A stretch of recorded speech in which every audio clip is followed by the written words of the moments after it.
laboratoire pharmaceutique El Kendi.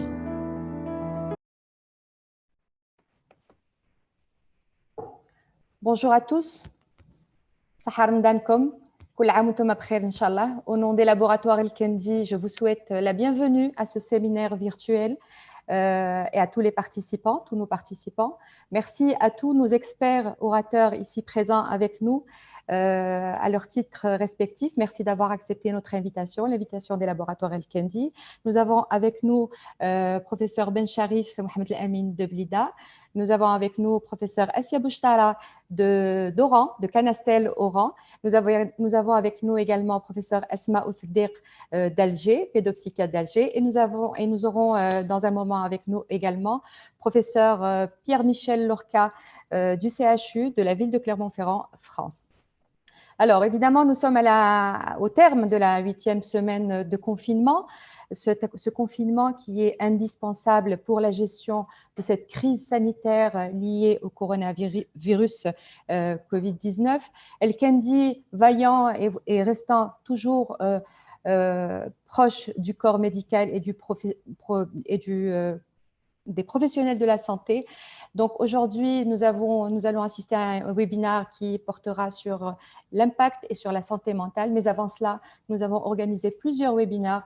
Nous sommes à notre 5e autour de la même thématique que Covid-19. Cette thématique nous avons pu regrouper et nous avons pu avoir des communications vues des cardiologues, vues des internistes, vu des diabétologues, des radiologues, des pneumophysiologues, des oncologues, des urologues, mais aussi des pharmaciens.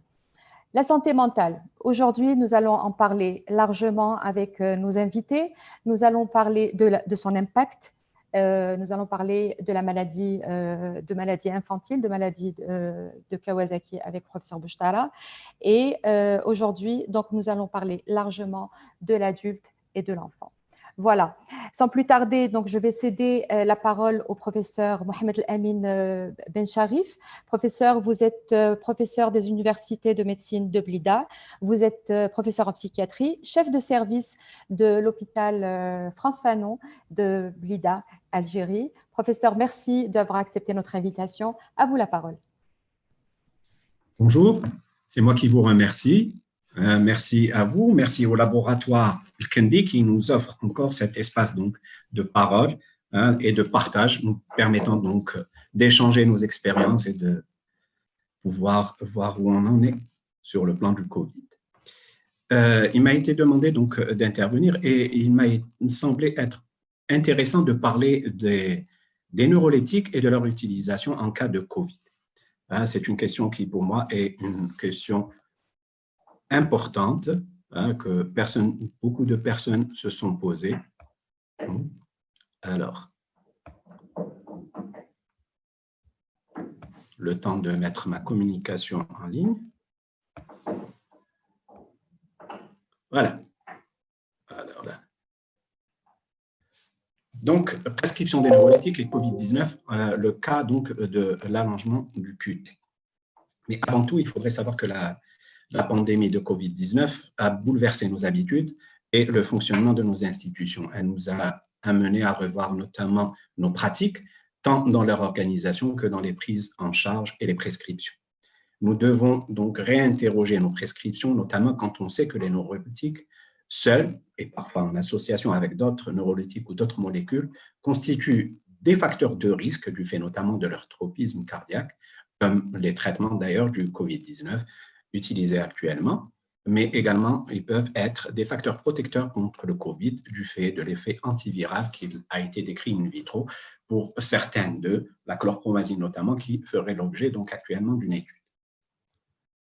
Alors, avant toute chose, je voudrais rappeler le tropisme cardiaque des neuroleptiques et leur impact donc sur l'allongement du QT.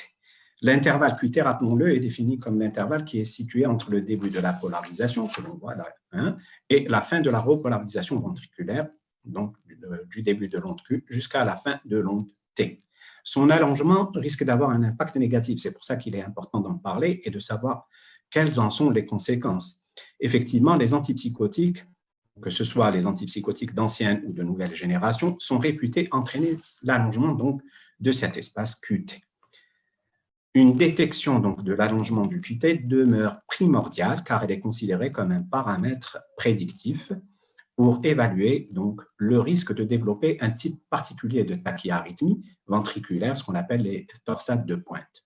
Il faut savoir que les torsades de pointe peuvent être limitées uniquement, donc leur manifestation, à des malaises, avec ou sans perte de connaissance, à des syncopes prolongées ou carrément des arythmies plus graves, à type de fibrillation ventriculaire, qui peuvent aboutir à la fameuse mort subite qui a été décrite anciennement pour les neuroleptiques.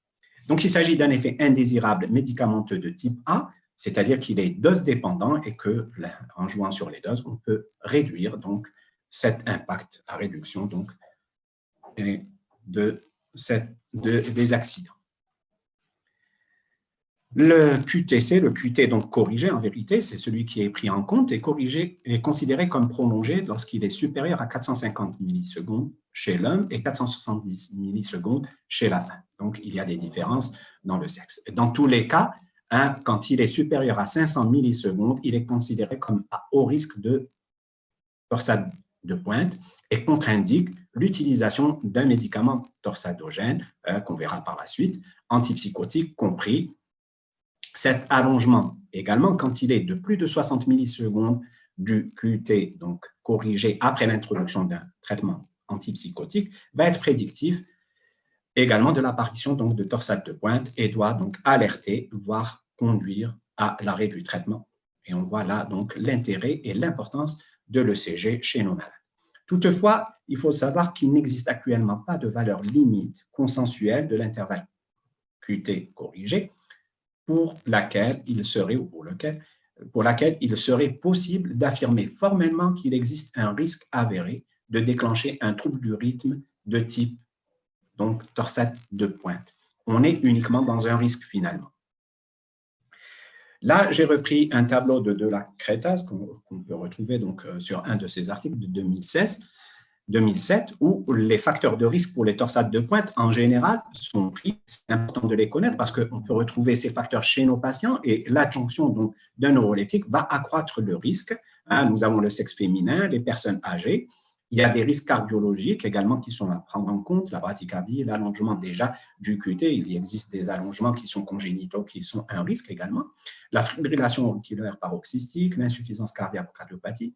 Nous avons tous les troubles électrolytiques, ça se comprend parce que la repolarisation, la contractilité du muscle appelle au potassium et au calcium notamment, et un trouble électrolytique va entraîner des perturbations de cette contraction.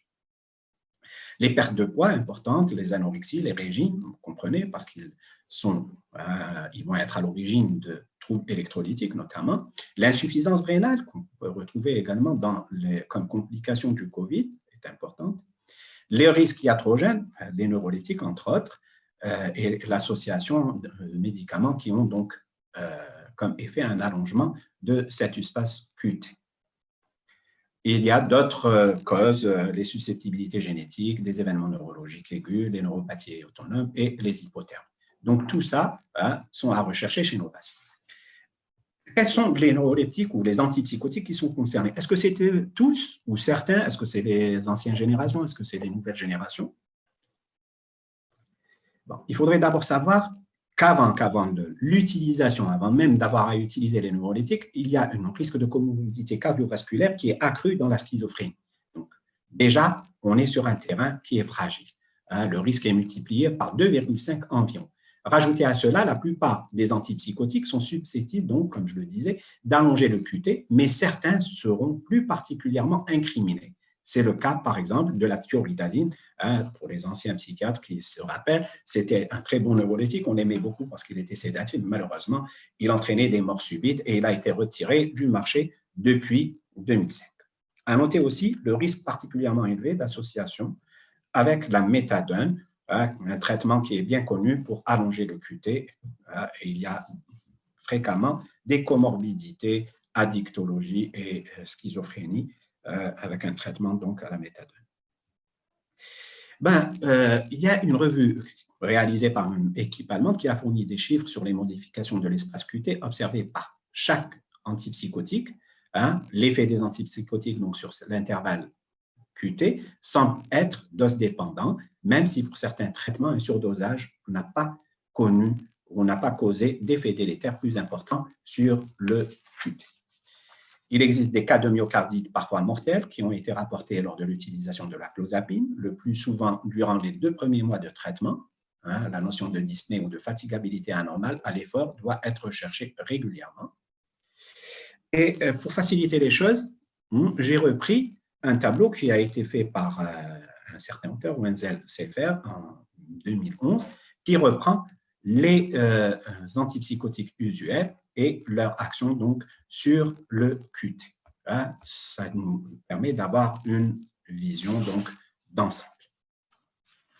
Et là, nous remarquons que ça va de 3 croix, c'est celui qui donne donc le plus de risques, 2 croix moins, une croix, c'est, je dirais, léger, et enfin 0, aucun effet.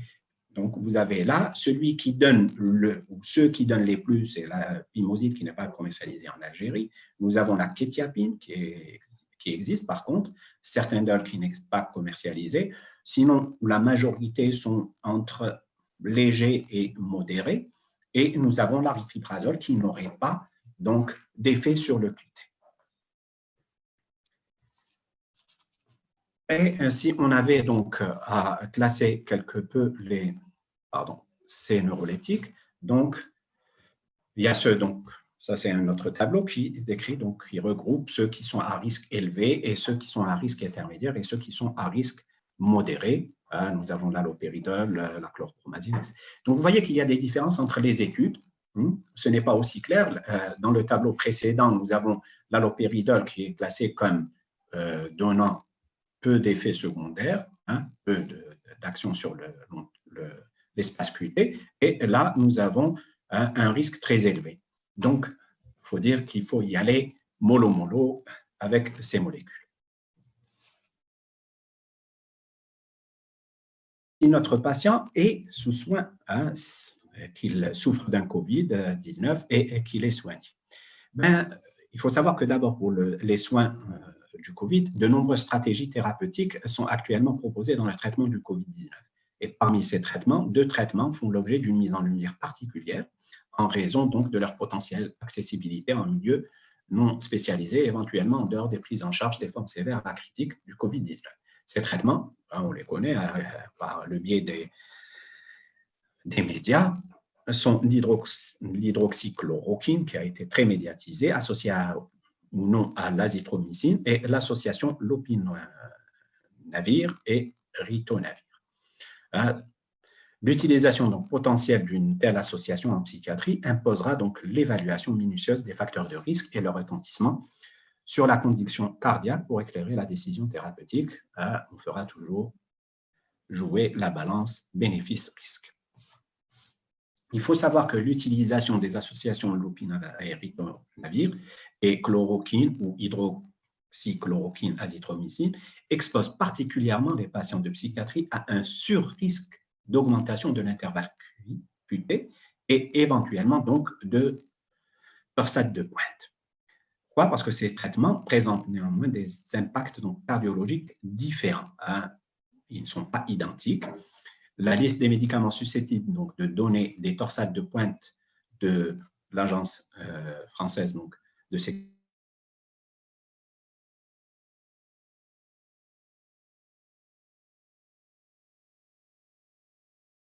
Professeur Bencharif, je pense qu'il a eu une déconnexion.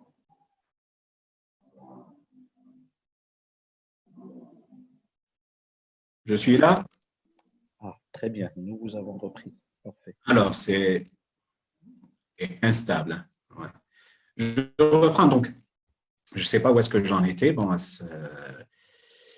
alors, si on voit un petit peu dans la littérature internationale ou ce qu'il y a dans les différentes agences concernant ces médicaments, si on voit l'agence française, elle ne référencie que la chloroquine et l'hydroxychloroquine parmi les substances qui risquent donc d'entraîner un allongement de QT et donc de torsade de pointe, tandis que le site crédible MEDS, le site, il mentionne ces mêmes substances également l'azithromycine parmi celles donc, qui sont à risque connu de torsade de pointe. Donc, ces données croisées confirment que l'association hydroxychloroquine-azithromycine est bien la plus à risque sur le QT. Et qu'est-ce que ça donnerait si on l'associe donc à un neuroleptique qui donne également un risque élevé? Bon, ceci sur le plan international. Bon, sur le plan Algérie, il faut rappeler que le protocole thérapeutique du Covid-19 qui a été retenu, il est basé sur l'association chloroquine-azithromycine. Et cette association, comme je viens de le dire, serait à moindre risque que l'association hydroxychloroquine-azithromycine.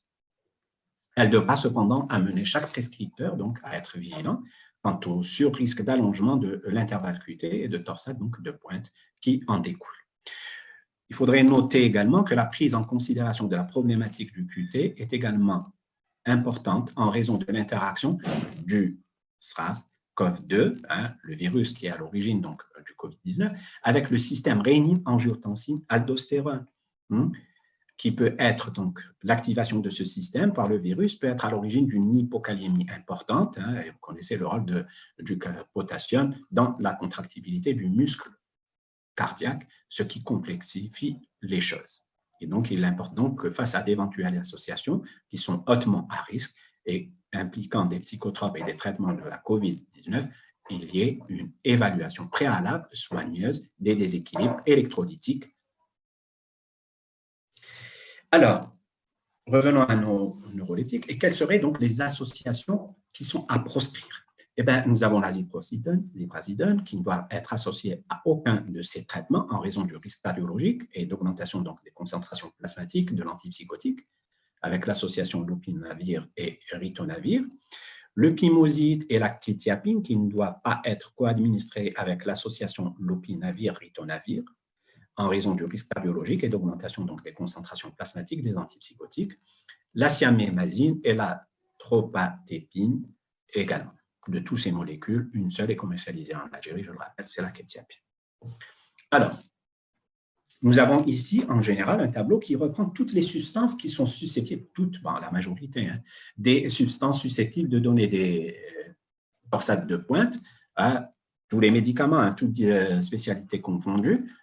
Il est dû à une association donc, des listes de l'ANSM et de Credible Meds, qui sont récentes plus ou moins, l'une date de septembre 2019 et l'autre de 2020. Nous avons à gauche donc le tableau reprenant les psychotropes, les antibiotiques et les médicaments utilisés en cardiologie, ainsi que les antipaludéens en dessous les autres. Pourquoi je les ai classés ainsi? Parce que les 4 premiers seront ceux qui sont susceptibles d'être le plus utilisés, des antibiotiques, l'azithromycine, la chloroquine pour les antipaludéens pour traiter, et la cardiologie, parce qu'il peut y avoir un impact cardiaque du virus sur donc, le virus du COVID. Alors, que faire? C'est vrai que moi-même, j'étais perdu, je le reste quelque peu. À ce jour, il faut savoir que seules des recommandations sur l'usage de la clozapine en période de pandémie liée au SARS-CoV-2 ont été proposées dans la littérature internationale.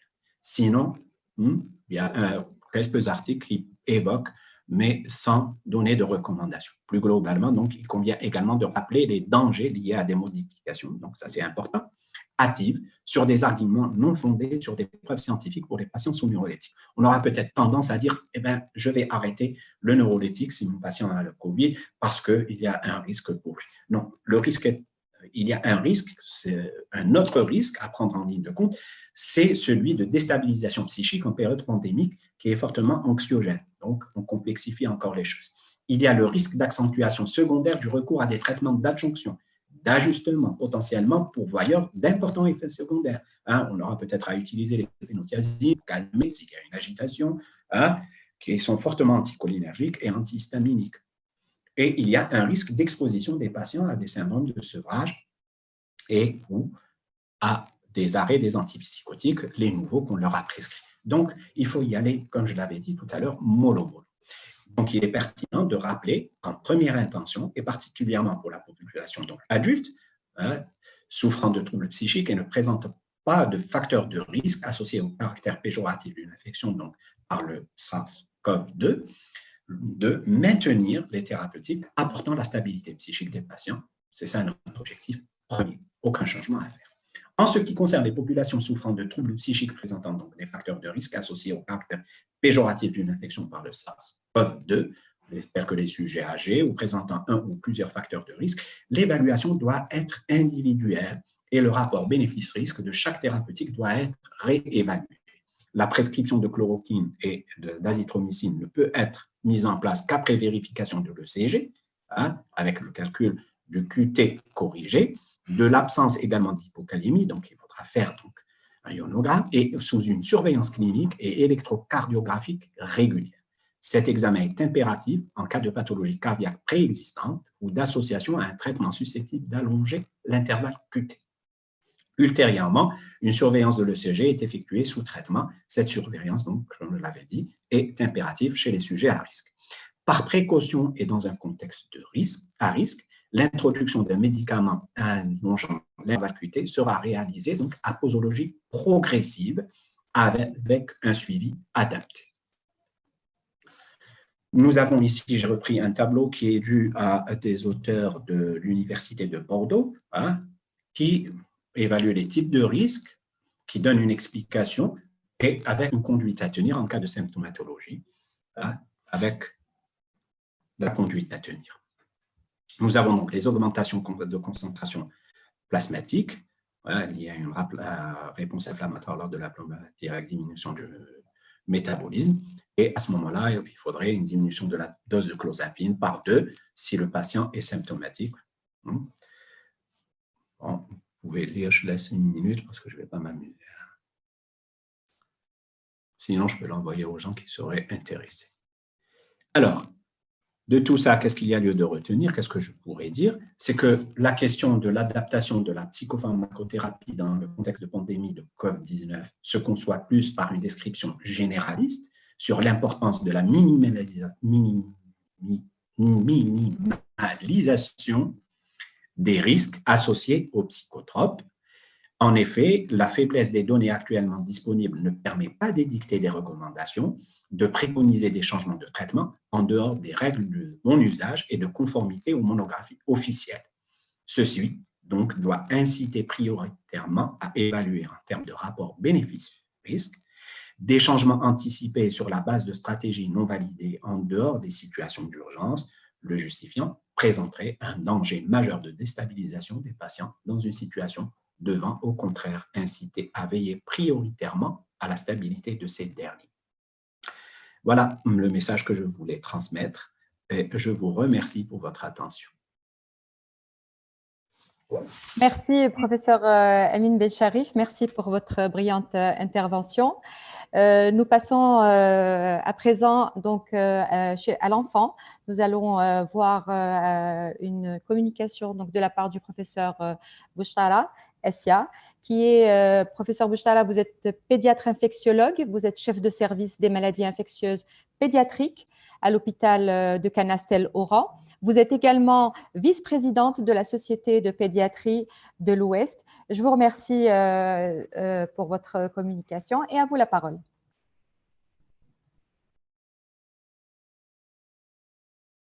Bonjour, je vous remercie pour l'opportunité que vous nous donnez de parler de l'enfant dans cette pandémie de Covid-19. On en parle tellement. Je vais vous parler particulièrement aujourd'hui de la maladie de Kawasaki, une maladie qui est très peu connue. Je vais en parler dans ce contexte de Covid-19. Comme introduction, un rappel sur la maladie de Kawasaki, qui est une maladie d'abord inflammatoire. Sur le plan clinique, c'est un syndrome lympho-adénocutanéo-muqueux, c'est-à-dire qui touche des adénopathies, la peau et les muqueuses.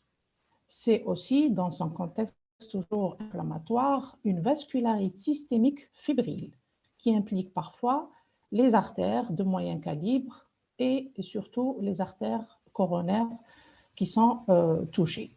Elle a été décrite en premier par le japonais Kawasaki, d'où son nom d'ailleurs, en 1967, et sa gravité réside dans les complications coronaires qu'elle induit.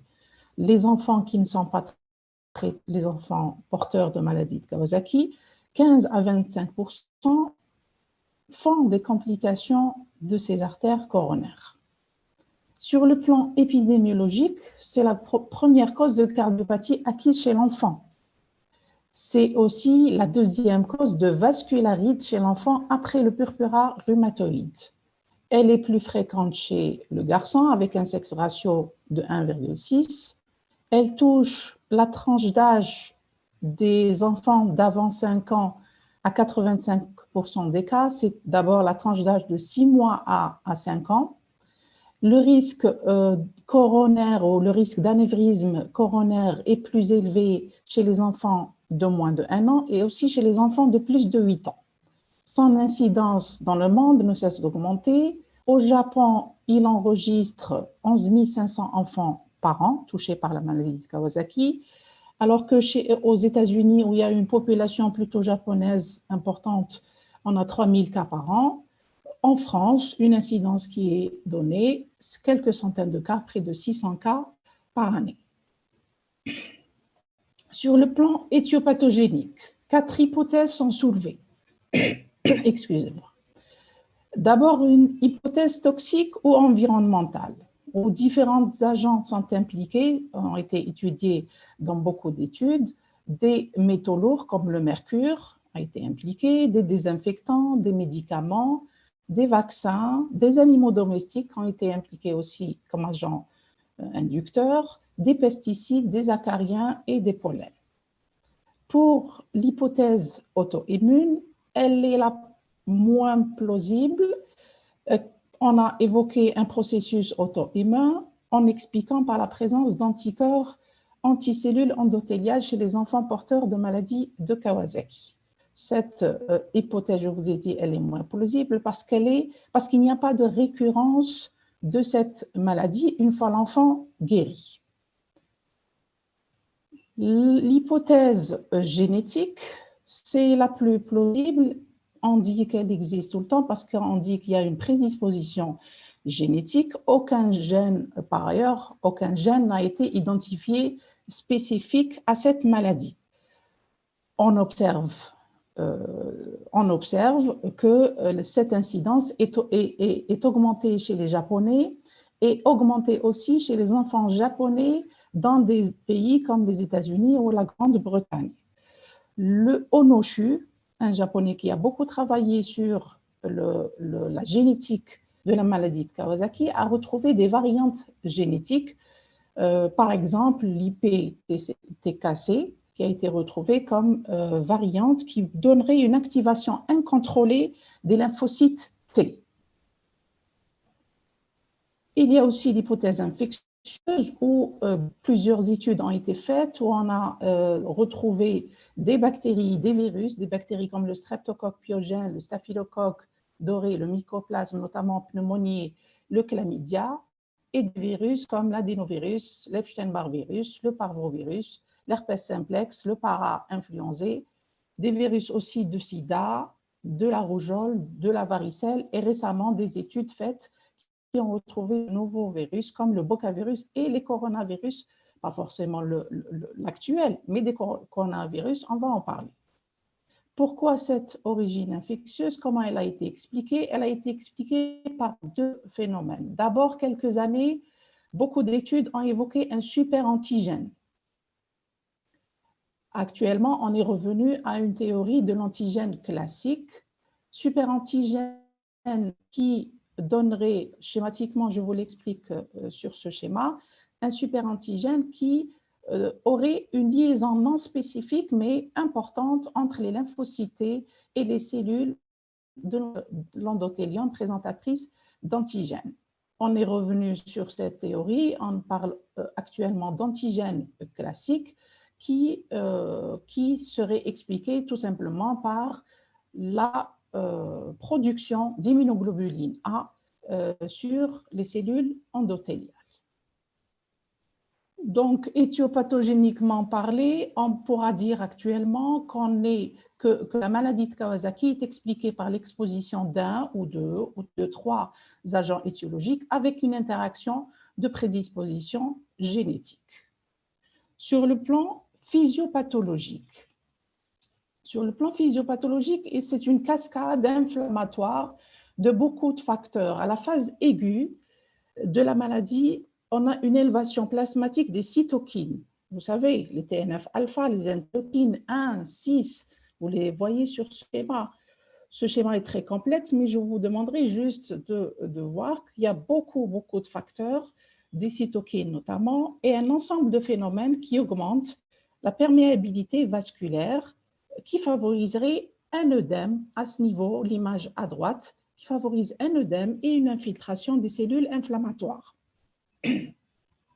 La seconde phase, il y a une destruction de la média et de là, il existe une formation d'anévrisme et à la dernière phase, il y a un remodelage et il y a de la fibrose qui se crée au niveau de la média vasculaire. Voici deux images des lésions des artères coronaires d'un épaississement intimal de la vasculaire dans le cas de la maladie de Kawasaki. C'est une vue microscopique. Sur le plan clinique, il n'y a pas de test spécifique à la maladie de Kawasaki. Il n'y a pas de test qui nous dit, voilà, ce test nous dit que l'enfant est atteint de la maladie de Kawasaki. Par contre, le ministère de la Santé japonais en 2004 et aussi l'Association américaine de cardiologie en 2004 ont donné des critères pour pouvoir diagnostiquer cette maladie. Ces critères, les principaux sont la fièvre d'abord, qui serait supérieure à 38,5 degrés Celsius et qui serait là depuis plus de 5 jours. Une éruption cutanée, elle est là sur une image à droite, qui est polymorphe. On pourrait avoir de l'urticaire, on pourrait avoir un simple rash, on pourrait avoir un érythème tout simplement polymorphe. On a une atteinte des extrémités, des œdèmes au niveau des mains et des pieds qui sont parfois très discrets et très difficiles à apprécier par les médecins. On a aussi l'énanthème, une langue framboisée, une chéléite et une pharyngite. On pourrait avoir aussi une conjonctivite, mais cette conjonctivite est bilatérale et elle est non purulente. On dit d'elle qu'elle est non sécrétante. On la différencie de la conjonctivite purulente. Et aussi l'existence d'une adénopathie cervicale douloureuse, non purulente, qui excéderait la mesure de 1,5 cm. Voici les critères les plus connus de la maladie de Kawasaki classique ou appelée aussi typique. Mais aussi, on peut avoir d'autres manifestations cliniques associées, telles que l'hépatite, la pneumonie interstitielle, des douleurs abdominales, des troubles digestifs tels que des vomissements, des diarrhées, une méningite qui serait aseptique, c'est une méningite qui serait à petite cellularité, une irritabilité chez l'enfant, des atteintes cardiaques, surtout les premiers jours, telles qu'une myocardite, une pyurie, une leucocyturie, une pancréatite ou une lymphadénopathie.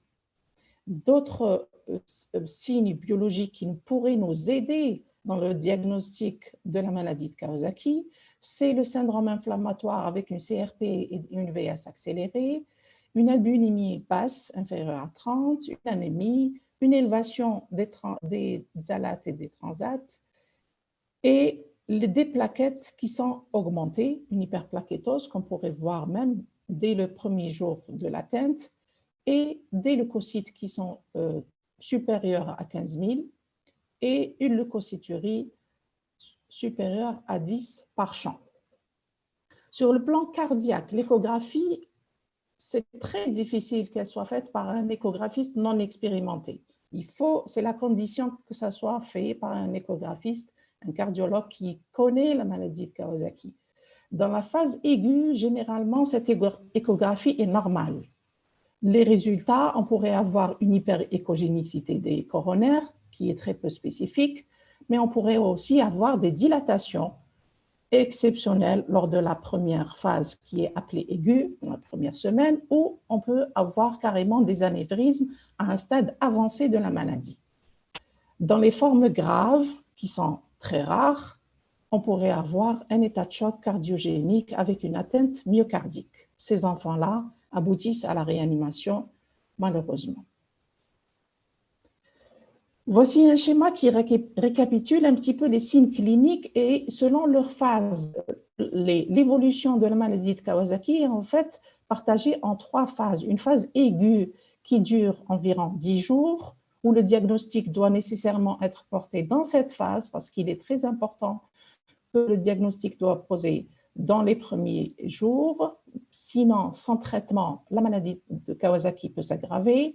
Dans cette phase aiguë, vous voyez qu'il y a de la fièvre, qu'il y a peut-être une atteinte articulaire, il y a une myocardite qui peut se manifester, un énanthème, un exanthème et un syndrome inflammatoire qui commence. Dans la phase subaiguë, elle dure du 10e jour au 20e jour. Il y a toujours de la fièvre si l'enfant n'est pas traité, une arthrite. On commence peut-être à voir des anévrismes dans cette phase et on assiste à une desquamation de la peau après ce fameux œdème et cette fameuse éruption polymorphe. On assiste aussi à une augmentation du syndrome inflammatoire. Dans la période de la convalescence, on a pratiquement la disparition de tous les signes cliniques. On a peut-être, il reste peut-être quelques manifestations cutanées, mais aussi quelques anévrismes qu'on peut voir dans cette phase. Voici, ça c'était un rappel sur la maladie de Kawasaki. Maintenant, on a beaucoup parlé ces dernières semaines de la maladie de Kawasaki et dans le contexte du Covid. Beaucoup d'alertes, beaucoup d'appels à la vigilance. Qu'en est-il donc?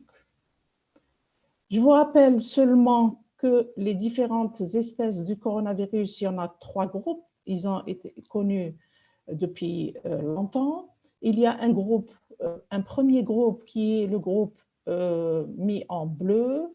Le deuxième groupe, c'est le groupe en rouge. Et le troisième groupe, il touche les oiseaux, c'est le groupe en vert. Vous voyez sur cette image que certains virus sont partagés entre l'être humain et les animaux, les mammifères et les oiseaux. Je vous rappelle uniquement en ce qui concerne le coronavirus, tous les coronavirus qu'a connus l'être humain, je les ai mises sur cette plaque. Il y a environ 8. Le HCoV 229 et le HCoV OC43 ont été connus en 1960. Le HCoV NL63 a été connu en 2004. Bien sûr, une année avant, le SARS-CoV-1, c'était en 2003, c'était la fameuse épidémie de pneumopathie atypique. Une année après, en 2005, on a connu le HCoV HKU1 et le HCoV-NH, c'est le HCoV New Haven aux États-Unis. Et puis, en 2012, le MERS-CoV et cette année-là, le SARS-CoV-2 depuis décembre 2019 et jusqu'à ce jour. Alors, qu'en est-il de la maladie de Kawasaki et de tous les coronavirus? C'est de l'histoire ancienne, ça ne date pas uniquement de ce de ce coronavirus Covid-19. Voici en 2005, ESPER aux États-Unis avait cherché chez 11 patients porteurs de la maladie de Kawasaki. Il avait trouvé que 8 d'entre eux étaient porteurs d'un coronavirus. Il avait fait ça à la base d'une PCR par des prélèvements nasopharyngés. En 2005, toujours, au Japon, on a essayé de prouver cette théorie parce que ESPER avait fait beaucoup de bruit avec son étude, mais malheureusement, les études d'une équipe japonaise n'avaient pas trouvé de différence significative entre la présence de la maladie de Kawasaki et du coronavirus NH. Cette étude qui a été faite en Taïwan en 2014, où elle a cherché une liste de virus, dont les coronavirus, et sur une série de 26 enfants porteurs de maladie de Kawasaki, ils avaient trouvé 16 qui étaient porteurs de coronavirus. La même année, au Japon, on avait étudié la possibilité que le HCoV 229E et le HCoV NL63 étaient impliqués dans la maladie de Kawasaki. Et ces auteurs japonais avaient trouvé qu'il y avait une possibilité de relation de maladie de Kawasaki et du HCoV 229E et non pas du HCoV NL63. En Turquie, une dernière étude concernant les coronavirus et leur relation avec la maladie de Kawasaki, une étude de 4 cas ont été reportés dans cette étude en 2016 et cette étude avait retrouvé que les 4 enfants porteurs de maladie de Kawasaki avaient deux adénovirus, un avait porté un para-influenzavirus type 3 et le 4e a été porteur de 2 types de coronavirus, le OC43 et le HKU1. Mais en fin de compte, quelle est l'explication qu'on peut donner à ce qui s'est passé, à l'alerte qui s'est passée dernièrement, depuis quelques semaines? On ne parle que de ça, de coronavirus 2019. Le premier papier qui est sorti le 10 avril, c'était en fait pas une étude, mais c'était une lettre à l'éditeur d'un groupe de cardiopédiatres américains, canadiens et italiens qui avaient sonné l'alarme pour faire attention aux enfants qui font des Kawasaki, qui seraient susceptibles de faire des tableaux très graves et donc susciter de la réanimation. C'était donc une lettre à l'éditeur pour alerter la population médicale. Beaucoup de dénominations depuis sont sorties. On a appelé ça choc hyperinflammatoire chez les enfants pendant la pandémie de Covid-19.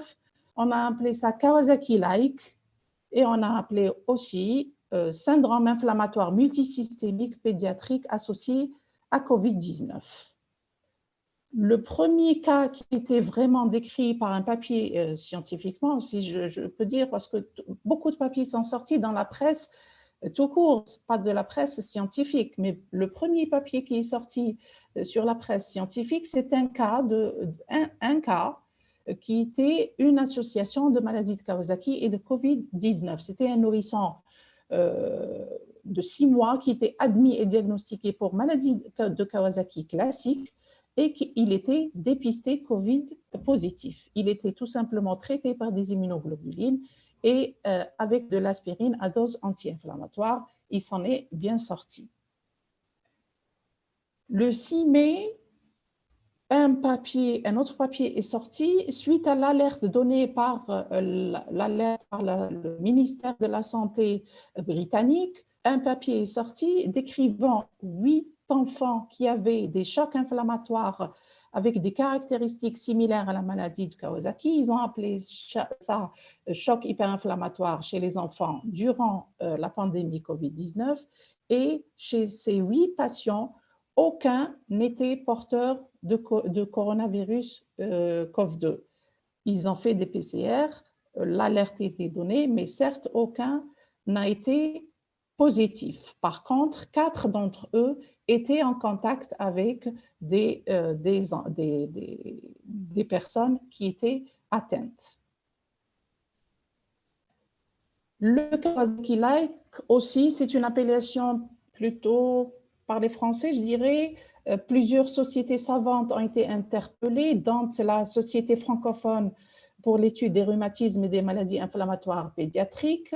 Ils avaient sonné la sonnette d'alarme, l'alerte aussi des cas pédiatriques en réanimation. Ils avaient vu qu'il y avait des myocardites avec des défaillances cardiaques ou circulatoires, qu'il y avait aussi une recrudescence de la maladie de Kawasaki atypique sans défaillance cardiaque, et ils ont appelé ça un syndrome d'activation plutôt ils avaient vérifié, ils avaient vu qu'il y avait un syndrome d'activation macrophagique avec un contexte orage cytokinique, on va en parler, et il fallait faire attention chez les Kawasaki qui étaient co-infectés ou qui présentaient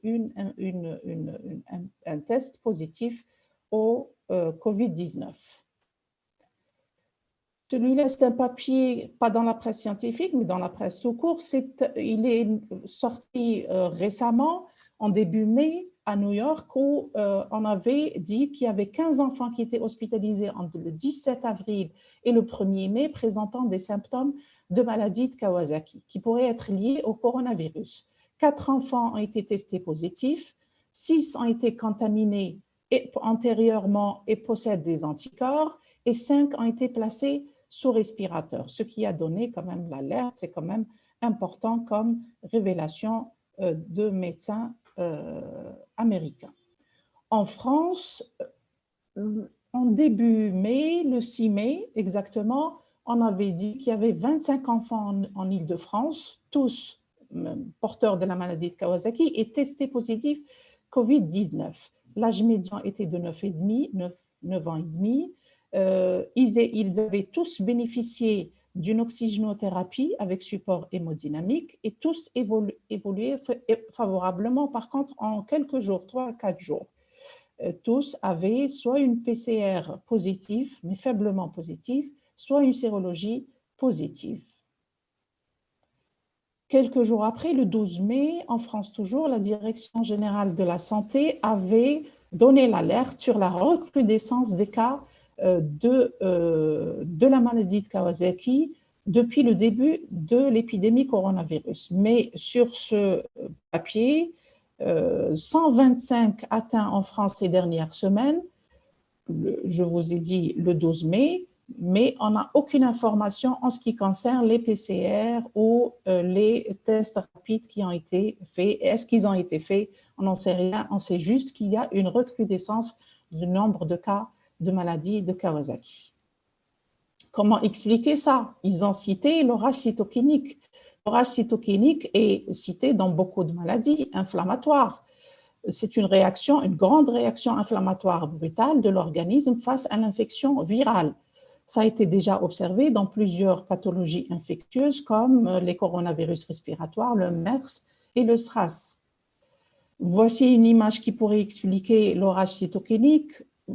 Vous allez voir qu'il y a beaucoup de sécrétions d'interleukines, de TNF-alpha et une exagération dans cette inflammation avec persistance du virus au niveau des tissus, notamment des poumons, mais aussi au niveau du cœur, des artères, du cerveau et d'autres organes. Cet orage cytokinique bouleverse toutes les fonctions vitales et donc ce qui explique que ces enfants, ou que ces adultes même, mais surtout on parle des enfants, aboutissent en réanimation. À Oran, je vous apporte une constatation qu'on a fait très modeste, mais dans le service où je travaille, le service des maladies infectieuses de l'hôpital d'Oran, de Canastel, vous voyez l'évolution du nombre de cas des maladies de Kawasaki. En 2016, on en avait 3. En 2017, on en a eu 9. Mais je vous signale qu'en 2017, c'était juste avant l'épidémie de rougeole. Est-ce que c'était des cas de rougeole confondus avec la maladie de Kawasaki ou pas? On n'en sait pas, on n'a pas la certitude. Je vous dis juste qu'en 2017, on en a eu 9. En 2018, 6. En 2019, on a eu 4 Kawasaki. Et jusqu'à ce jour, on a eu 9 maladies de Kawasaki. C'est-à-dire en 5 mois seulement, dans l'année 2020, on a eu 9. On ne sait pas est-ce qu'on a plus ou pas après. C'est une constatation importante à soulever.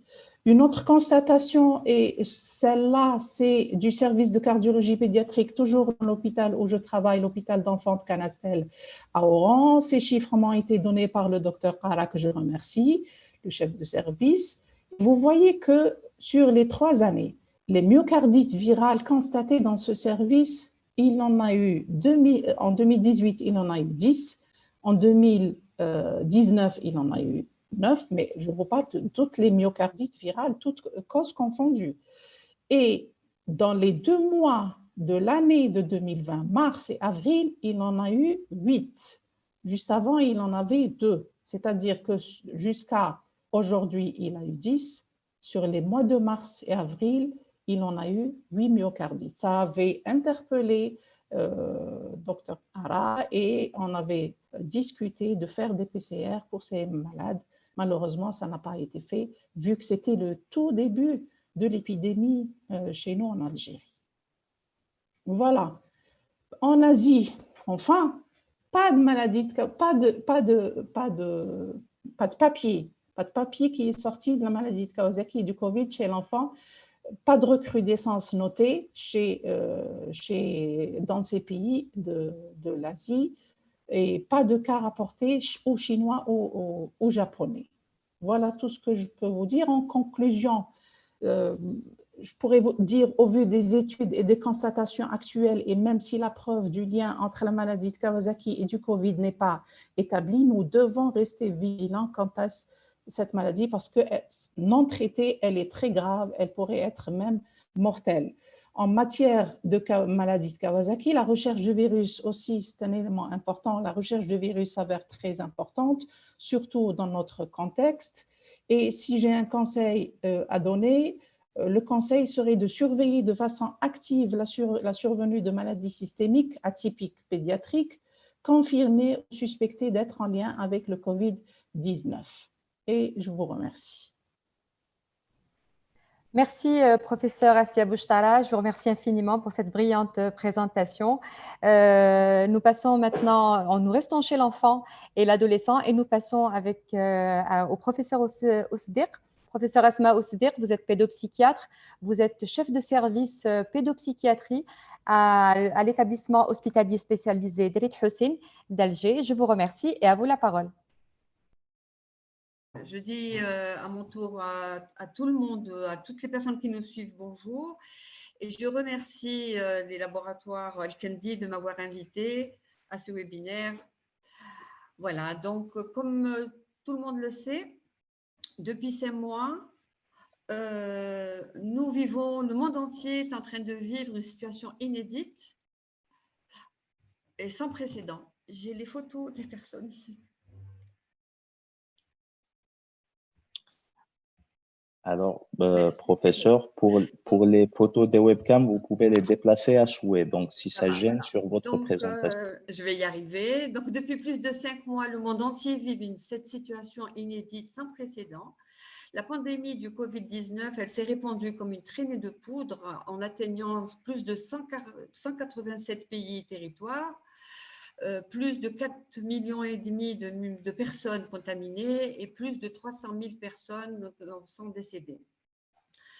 On a eu aussi, heureusement, plus d'1,5 million de personnes qui ont été traitées et guéries. Et bien sûr, l'Algérie, notre pays, n'a malheureusement pas été épargné. Vous avez tous remarqué que le vocabulaire de nos enfants s'est enrichi de nouveaux mots depuis. Alors, ils savent dire maintenant méchant virus, confinement, pandémie, gestes barrières en arabe et en français. Eux qui semblaient protégés de la gravité de la maladie, ils subissent les conséquences. Alors, le confinement, bien sûr, va rester notre seule arme face à la menace. Il est en même temps cette protection physique vitale, mais il constitue aussi une agression psychologique. Alors, distanciation sociale, isolement, déscolarisation ont balayé tous nos repères. Comme un strike au bowling, toutes les quilles sont tombées et s'est installé un profond sentiment d'insécurité. Alors, menace de la maladie, de la mort, angoisse financière, matérielle et parfois danger affectif au cœur de familles en souffrance. C'est autant de facteurs qui sont venus désorganiser notre quotidien et briser nos perspectives. Alors, qu'est-ce que vivent nos enfants au milieu de cette tempête? Alors, avant de répondre à cette question, on va d'abord regarder ensemble quels sont les critères sur lesquels on doit s'appuyer pour analyser le vécu de l'enfant en ces temps de confinement. Alors, les recherches récentes sur le développement de l'enfant ont mis en valeur en fait 3 points extrêmement importants. D'abord, que l'enfant est sensible, extrêmement sensible, j'ai envie de dire, à son environnement. c'est un être social et ensuite, il est en continuelle recherche de sécurité émotionnelle. Pour la sensibilité à l'environnement, alors il faut savoir que plus l'enfant est jeune, et moins il a de filtres pour accueillir les émotions qui imprègnent l'espace où il va grandir. Il va utiliser les lunettes de parents pour regarder la vie et ressentir l'ambiance qui l'entoure. Donc, il est impossible de le berner avec une sérénité de surface si on est perclus de peur. Donc, toutes nos tentatives de le protéger, de nos états d'âme, elles vont être complètement vaines. Et donc, l'enfant va ressentir la discordance qu'il va y avoir entre les comportements et les émotions de ses parents. L'enfant est un être social, c'est le deuxième point que nous ont ramené les recherches. Il faut savoir que les neurosciences sociales et affectives nous ont expliqué que nous sommes fondamentalement des êtres sociaux. Nous ne pouvons pas vivre dans la distanciation sociale, mais justement, c'est ce que nous impose le coronavirus. Alors, retrouver la proximité affective avec ceux qui nous sont chers est quelque chose de vital, mais cela est figé pour l'instant. La perte de nos contacts, des contacts de l'enfant avec sa nounou, avec les copains de la crèche, avec la maîtresse, avec ses grands-parents, va être quelque chose de difficile à traverser.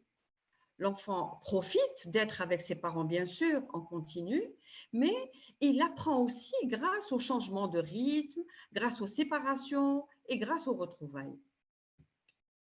L'enfant est en recherche pour le troisième point, donc on va parler de cette sécurité émotionnelle qui sont mis en avant par les stratégies d'attachement.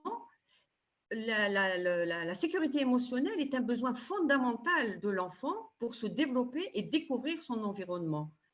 L'équilibre émotionnel de l'enfant, il passe par la connexion à une sécurité intérieure, une stabilité et une cohérence. C'est juste cette sécurité qui nous fait défaut aujourd'hui parce que le tsunami coronavirus l'a balayé. Alors, on revient maintenant sur les impacts et sur les conséquences du corona et essentiellement du confinement. Donc, afin de saisir les enjeux justement et les conséquences, on ne peut pas faire de généralité parce qu'il est vrai qu'on n'est pas tous égaux devant le confinement. Il y a de grandes inégalités qui sont à l'œuvre. Et en fait, il y a 4 éléments qui vont pouvoir changer la donne. D'abord, le lieu, l'espace de confinement, l'âge de l'enfant, les facteurs de protection versus de vulnérabilité et la durée de ce confinement. Donc, pour ce qui est de la question de l'espace, c'est vrai qu'on n'est pas confiné de la même manière si on a un jardin ou pas, si on est confiné dans un appartement avec ou sans balcon, si on a une petite ou grande surface. Ça va dépendre aussi du nombre d'occupants dans l'appartement, dans la maison. Et on le sait tous, chez nous, les familles sont pléthoriques, les habitations sont exiguës, donc l'équilibre est difficile à atteindre. Après, pour ce qui est de l'âge, les nourrissons vont profiter de la présence des figures d'attachement parce que leurs figures d'attachement sont confinées avec elles, avec eux, avec les nourrissons. Ils vont en profiter avec beaucoup de bénéfices. Mais ceci dit, si un parent devient anxieux, s'il est stressé ou inquiet, le bébé peut ressentir un changement dans son interaction avec lui. Alors, vraiment, l'interaction des enfants avec leurs parents, c'est vraiment l'équivalent d'antenne. Donc, ils peuvent tout percevoir à travers cette interaction. Après, pour les tout petits ou les plus grands, alors il faut savoir que plus l'enfant grandit et plus ses capacités à contextualiser la situation vont lui permettre de donner sens à l'événement, mais sans pour autant le protéger de l'anxiété qui baigne notre vie quotidienne. Le troisième point est celui des facteurs de protection ou de vulnérabilité. Les enfants et les adolescents qui, avant le confinement, avaient profité d'une famille stable, sécurisante, qui avait une maîtrise du langage, qui vivait dans un bon logement. En fait, les enfants qui avaient une espèce de confort matériel, culturel, affectif et familial, ceux-là, ils vont pas souffrir autant que ça, ils vont souffrir peu. Et à la fin du confinement, ils vont pouvoir reprendre un bon développement. C'est le principe même de la résilience. Par contre, à l'opposé, tous ceux qui avaient acquis avant le confinement des facteurs de vulnérabilité, par exemple, qui vivaient dans une famille maltraitante, qui avaient des maladies ou des troubles, des enfants qui avaient un mauvais maniement de la parole, qui avaient une mauvaise scolarité, une précarité sociale ou matérielle, ceux-là, une fois le confinement levé, le traumatisme supplémentaire vécu, il va faire qu'ils auront du mal à déclencher les processus de la résilience et ils auront besoin, justement, c'est ceux-là qui auront beaucoup besoin de nous, ils auront besoin d'aide et d'accompagnement. En fait, enfin, pour la durée du confinement, la revue Lancet a publié une note de synthèse qui a été rédigée à partir de nombreux articles publiés et expertisés par des comités scientifiques. Alors, elle a retenu 24 études qui concernaient 10 pays qui avaient inclus pour l'essentiel les virus de SRAS, de l'Ebola et de la grippe H1N1. L'analyse documentée de tous les résultats de ces études, elle a indiqué que la durée du confinement elle-même était un facteur de stress, à savoir qu'une durée supérieure à 10 jours est prédictive de symptômes de stress post-traumatique, de comportement d'évitement et de colère chez les enfants. Alors, comment peut se manifester le stress chez les enfants et les adolescents? Il faut savoir que chez les enfants et les adolescents, le stress ne passe pas obligatoirement par des mots, mais très souvent, il passe par le corps. Et c'est pour ça que, par exemple, les enfants de moins de 6 ans, ils vont manifester leur stress par, comme on voit sur ce tableau, par exemple, le fait d'être collés à leurs parents, le fait d'avoir être seul, par des cauchemars, des espèces de régressions. Alors, c'est des enfants qui vont commencer à reprendre par les bébés, qui vont perdre leur autonomie sphinctérienne, qui reprendront à avoir, par exemple, de l'énurésie. Les enfants un peu plus grands, ceux d'entre 6 et 12 ans, ils vont manifester leur angoisse, leur stress par de l'irritabilité, par de l'agrippement, des cauchemars, d'une recherche de l'attention parentale. Et puis les plus grands, ça va être des symptômes somatiques, comme par exemple des maux de tête, une perturbation du sommeil, des difficultés de concentration. Ils vont être préoccupés par les histoires d'injustice, de stigmatisation. Donc voilà, ce sont les principales manifestations de stress chez les enfants et les adolescents.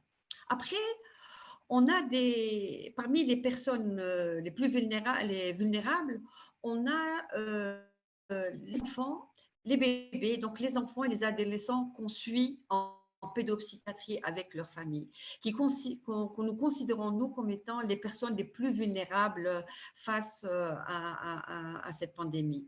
Et notre inquiétude va se porter surtout sur les enfants et les adolescents qui vont présenter des troubles comme les troubles du spectre de l'autisme, les troubles du TDAH, les TOC, les troubles anxieux, les troubles de conduite alimentaire, la schizophrénie aussi.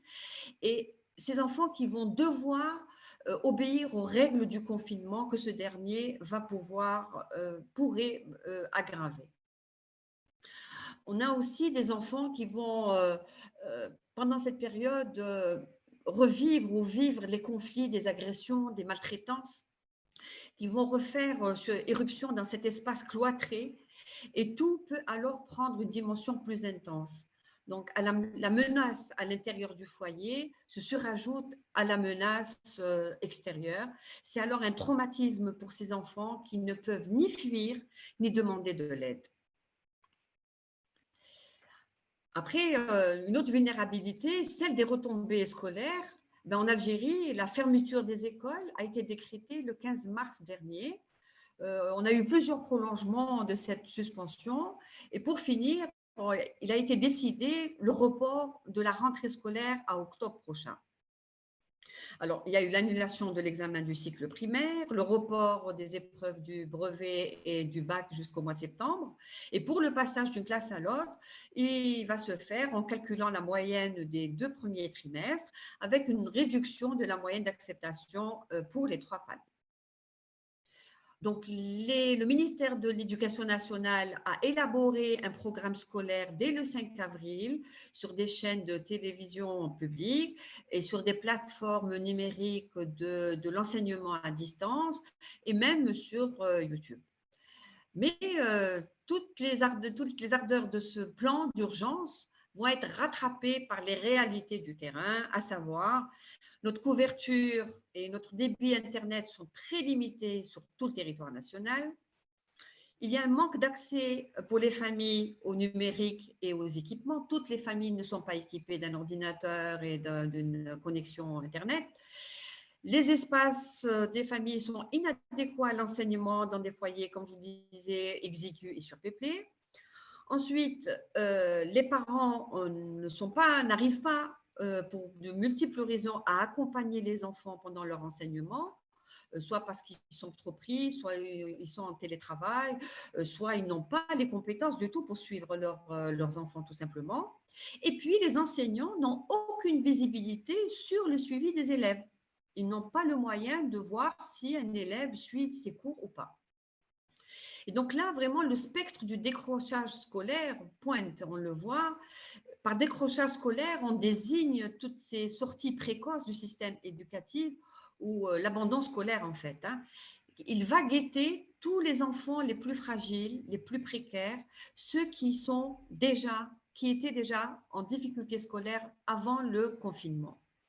Et ce décrochage, il va avoir comme mécanisme les mécanismes qui vont induire à ce décrochage, ça va être essentiellement le soulagement qui va être induit par l'obligation du confinement face à l'interruption de l'école.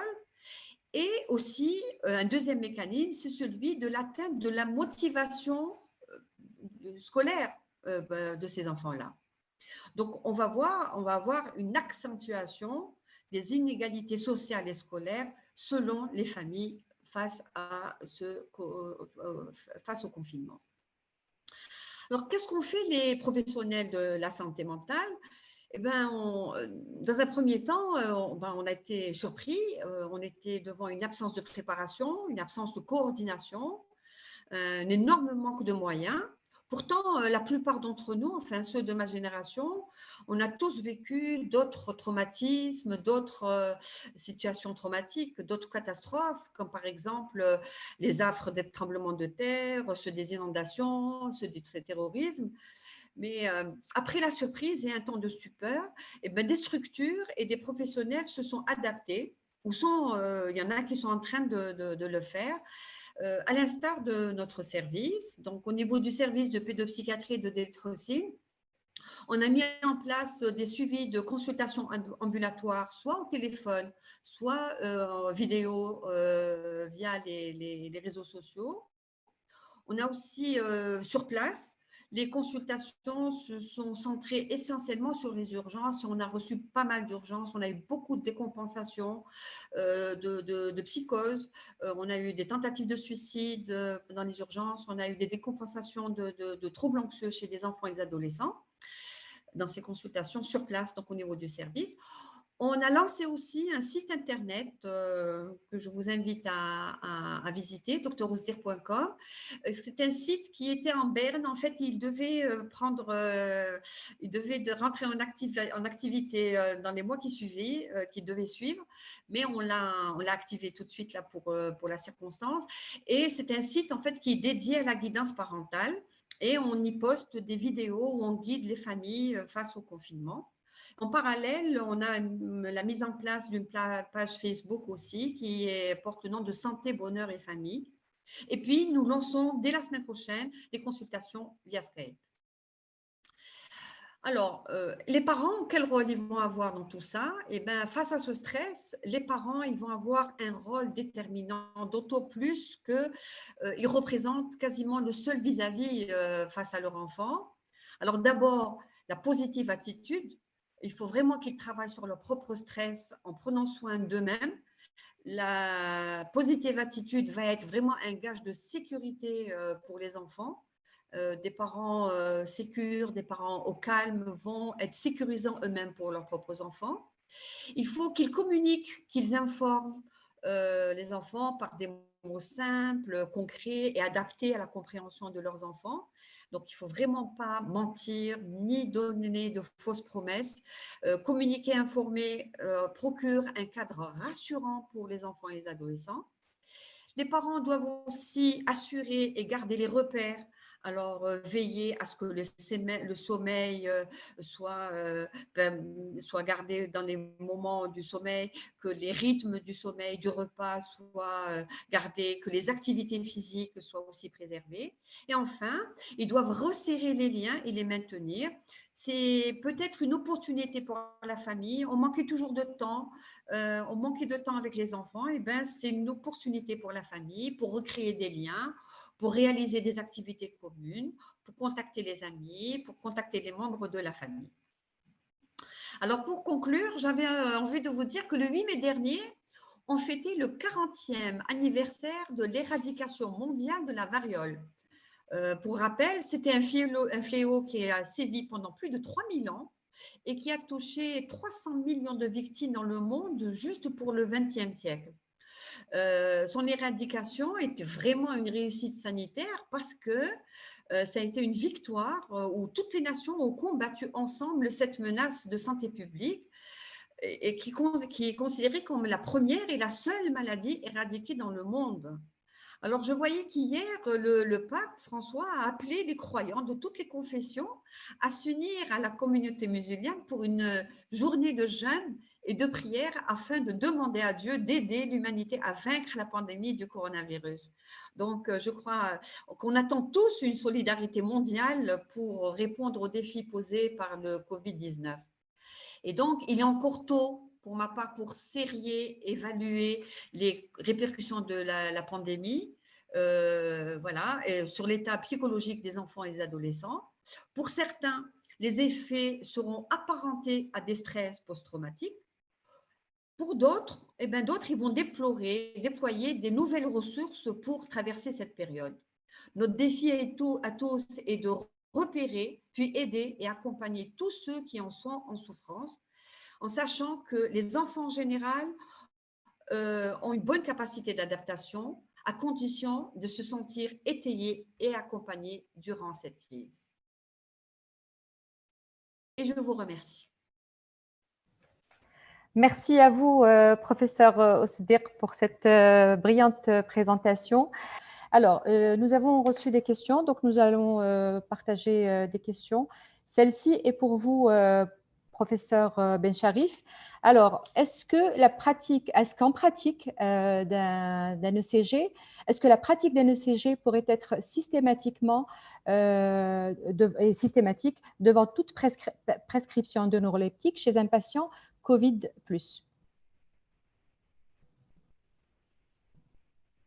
Certainement qu'elle doit être systématique.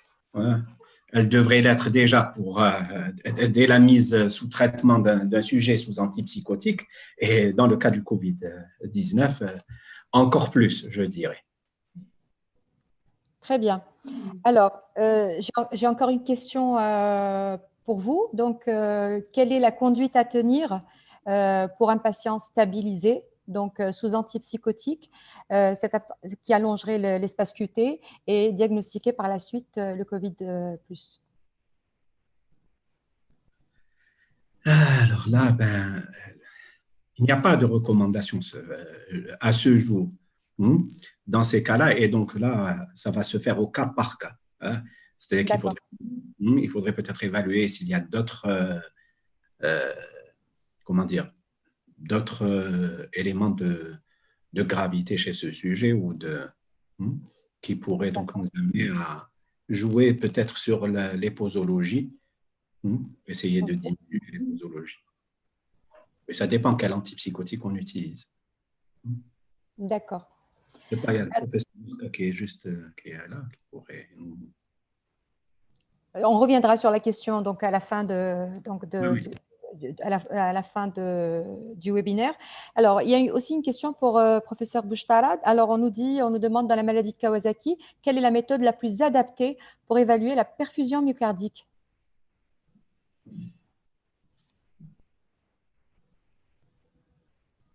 Professeur Bouchtarad?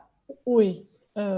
Alors, cette question serait posée à un cardiopédiatre, ça serait préférable, mais je pourrais donner. L'évaluation de la perfusion myocardique, elle est jugée sur l'échographie et le CG. On peut juger sur ces deux examens essentiels de la fonction myocardique. Très bien. J'ai aussi une autre question pour vous. Alors, est-ce que le virus Covid-19 peut être considéré comme une étiologie de la maladie de Kawasaki, comme les anciens coronavirus, ou juste un facteur de risque? Si vous avez remarqué, merci. Si vous avez remarqué parmi les études que j'ai présentées sur les coronavirus, il n'y en a pas beaucoup, il n'y en a pas des tas. Depuis 2005, des études sur les coronavirus et la maladie de Kawasaki ont été étudiées, pas beaucoup. L'incertitude n'existe pas, il n'y a pas de lien établi, formellement établi, je dirais, entre le Covid-19 et la maladie de Kawasaki. Peut-être que le temps nous le dira. Peut-être qu'on expliquera ce qui s'est passé ces dernières semaines, ce qui se passe jusqu'à ce jour, mais pas aujourd'hui. Le lien n'est pas clairement établi. OK. Merci beaucoup. Donc là, on va arrêter momentanément avec les questions. Je pense que nous allons repasser avec l'intervention du professeur Lorca de Clermont-Ferrand. Donc, nous passons à la communication du professeur Lorca. Bonjour, professeur Lorca. Bonjour.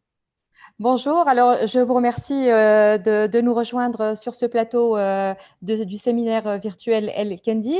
Professeur Pierre-Michel Lorca, donc vous êtes professeur des universités, vous êtes praticien clinicien et chef de service au CHU de Clermont-Ferrand, France.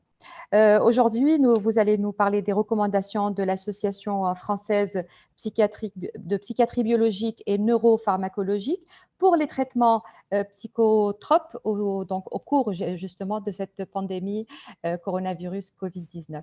À vous la parole, merci. Bonjour à tous, merci de m'accueillir dans ce webinaire. Donc, je vais vous parler de l'utilisation des psychotropes dans le cadre de cette pandémie. Ça a déjà été évoqué tout à l'heure et donc je vais évoquer ces travaux qu'on a fait au tout début de la pandémie pour essayer d'élaborer des recommandations avec mes collègues de l'Association française de psychiatrie biologique. Donc, très rapidement, simplement pour vous dire que ces articles sont en ligne. Je vous donnerai à la fin le site de l'Association française de psychiatrie biologique et neuropsychopharmacologie. Et donc, vous pouvez les récupérer. Il y a pas mal d'informations. L'un vraiment concerne toutes les modalités d'utilisation des produits, des psychotropes au cours chez les patients souffrant de pathologies Covid+. Et l'autre parle plutôt d'un certain nombre de questions qui peuvent se poser. Et on a fait un autre papier sur l'utilisation des recommandations dans ce contexte-là. Ici, moi, je travaille donc dans un hôpital général. Je dirige un service de psychiatrie avec 100 lits. Et on est au sein d'un hôpital général universitaire et on a mis en place une unité Covid+. On a régulièrement des patients souffrant de troubles psychiatriques ayant des Covid, mais avec des formes qui sont, dans la majorité des cas, d'abord pas très fréquentes par rapport à ce qu'on redoutait, et dans la majorité des cas qui ne sont pas graves. Mais on a eu quelques cas de formes graves, plutôt chez des sujets âgés, enfin, c'est-à-dire tous les patients qui ont eu des formes graves avaient plus de 60 ans, dont 2 qui avaient plus de 70 ans, et donc qui ont nécessité, mais on n'a eu aucun décès, qui ont nécessité des soins spécifiques. Alors, facteur de risque classique de la gravité de la Covid. Alors, on dit la Covid, puisque c'est le D pour disease, et donc la maladie, mais en fait, on attend tous à dire le Covid, mais enfin, bon, passons. Et donc, en fait, qui sont l'âge, donc plus on est âgé, plus on est atteint, le sexe masculin, l'hypertension, maladie cardiovasculaire, le diabète, les maladies respiratoires préexistantes et les maladies cancéreuses. Donc, c'était les facteurs de risque les plus notables qui, à partir des premières observations dans les populations chinoises, ont mis en évidence c'est un risque plus accru d'avoir non pas une infection, puisque l'infection touche l'ensemble des âges de la population, mais une infection grave.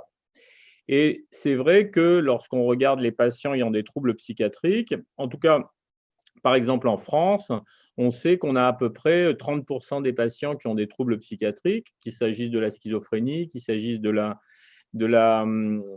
dépression résistante, qu'il s'agisse du trouble bipolaire, qui présentent par exemple des syndromes métaboliques avec hypertension, diabète, souvent associés, donc qui sont des facteurs de risque. Et donc, ça, c'était un élément qui laissait à craindre un impact majeur du Covid. la Covid. Et par ailleurs, il y avait également le facteur lié aux altérations propres liées à la maladie psychiatrique qui rendait probablement difficile le contrôle des gestes barrières et de la dissémination. Donc, c'est pour ça qu'il y a eu une inquiétude très importante et l'organisation partout en France de dispositifs spécifiques et qu'on avait pu faire ce travail autour de l'utilisation des médicaments. Alors, le premier risque auquel on a voulu sensibiliser les collègues lors de l'élaboration de ces recommandations, c'est le risque de hâtivement modifier les traitements psychotropes, y compris chez un patient présentant non pas un Covid grave, mais des premiers signes de Covid, car en fait, on sait très bien que certains médicaments sont bien connus, comme les benzodiazépines, pour par exemple les risques de sevrage, mais on sait que d'autres médicaments, certains antipsychotiques, certains antidépresseurs, présentent des rebonds, alors parfois souvent des rebonds liés à d'autres blocages que le blocage principal, comme par exemple l'effet anticholinergique qu'on rencontre avec des antipsychotiques, avec des antidépresseurs. Et le rebond cholinergique post-sevrage, post-arrêt du traitement, peut entraîner une déstabilisation psychiatrique assez importante. Donc, en fait, il y a vraiment un enjeu par rapport à ça. Donc, on doit faire attention aux médicaments, mais il faut être extrêmement prudent avec les psychotropes dans les stratégies de réduction ou d'arrêt. Alors, ça, c'est des tableaux que vous trouvez dans l'article, dans les articles, les deux articles, enfin, dans le premier article que je vous ai montré. Et en fait, ces tableaux-là sont destinés à faire la part entre les effets indésirables qui peuvent être liés aux médicaments qu'on utilise très fréquemment et les effets qui sont les effets assez peu spécifiques de la Covid, en sachant que un des éléments importants, c'est que malgré tout, dans la constatation qu'on a pu faire, nous, dans la pratique, dans le service de maladies infectieuses ici, dans les différents services de médecine interne qui ont accueilli des patients Covid, l'intervention, elle est d'autant plus précoce au niveau de la prise en charge et l'éviction est d'autant plus précoce qu'elle permet d'éviter d'abord la contamination et la qualité de la prise en charge et l'évolution ultérieure. Donc, en fait, l'idée, c'était vraiment de se dire, il y a des symptômes qui peuvent être liés à la Covid et des symptômes qui peuvent être liés aux médicaments. Essayons de faire la part des choses et qu'est-ce qu'on peut faire par rapport à ça. Donc, vous le voyez, fréquence des symptômes associés à la Covid, donc la fatigue, la confusion. La fatigue, c'est très peu spécifique. La confusion également dans les populations qu'on voit. Ce n'est pas fréquent dans la population générale. On voit que là, c'est à peu près 10% des patients qui présentent une Covid qui décrivent, qui présentent des manifestations confusionnelles. Et on voit toutes les confusions qu'on peut observer avec les médicaments qui peuvent être incriminés, comme vous le voyez.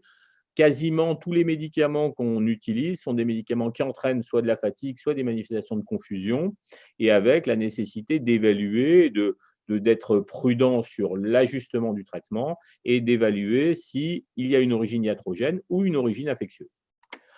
Un deuxième type de symptômes qui ne sont pas très spécifiques non plus, mais un peu plus spécifiques de la Covid, qui sont notamment la dyspnée, les douleurs thoraciques et les risques de pneumonie, avec, donc vous voyez, des effets confondants, des effets indésirables confondants qui peuvent s'observer avec les psychotropes.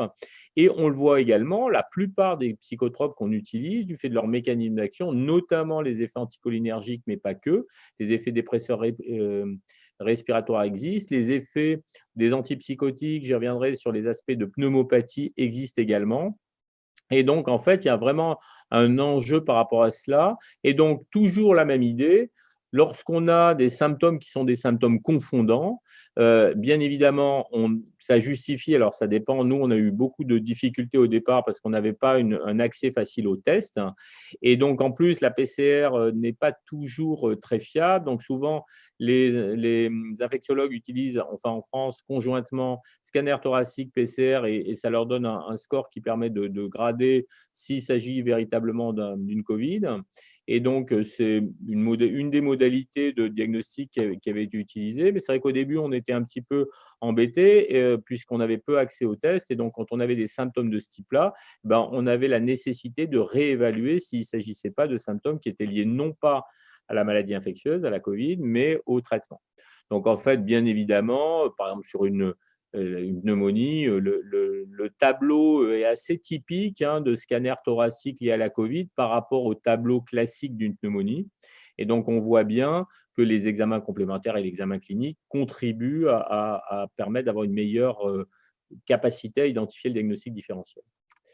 Fièvre et hyperthermie, hein, donc c'est vraiment un marqueur assez important, mais vous voyez, en fonction des études, on retrouve une fièvre et une hyperthermie de 40 à 98% des cas. C'est des études chinoises, hein, que je cite là, donc les études initiales de la maladie. Quand on a constitué les recommandations, on avait ça à disposition, mais donc c'est quand même extrêmement fréquent. Mais la fièvre, elle est assez fréquente dans de nombreuses manifestations qu'on peut rencontrer avec les psychotropes, qu'il s'agit d'un syndrome sérotoninergique, du fameux syndrome malin des neuroleptiques, beaucoup moins fréquent avec les antipsychotiques de seconde génération, mais qui existe malgré tout, pas très fréquemment, et qui est fréquent avec les neuroleptiques classiques, et d'autant plus accentué, par exemple, qu'on peut avoir des conditions de température plus élevées. Alors là, on n'est pas en plein été, mais il y a eu des périodes où il a fait chaud. En tout cas, en France, il y a eu vraiment des périodes où il a fait chaud, et je pense qu'en Algérie, ça doit être le cas également, et ça favorise, on le sait, le syndrome malin avec la déshydratation, etc. Des réactions des syndromes de sevrage, des réactions d'hypersensibilité, la fameuse agranulocytose avec la réaction éosinophilique qui peut être observée, d'hypersensibilité à certains médicaments.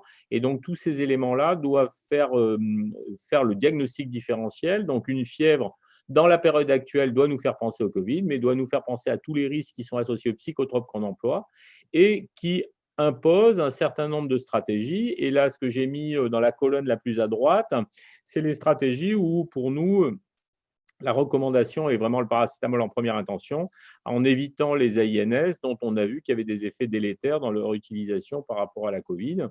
Et puis, la problématique qui a été une question qui s'est posée à un moment donné par rapport à des formes extrêmement graves, en particulier pulmonaires de Covid, c'est l'utilisation des corticothérapies, avec un risque important au niveau psychiatrique, et puis des débats autour de son intérêt et son efficacité par rapport à l'infection.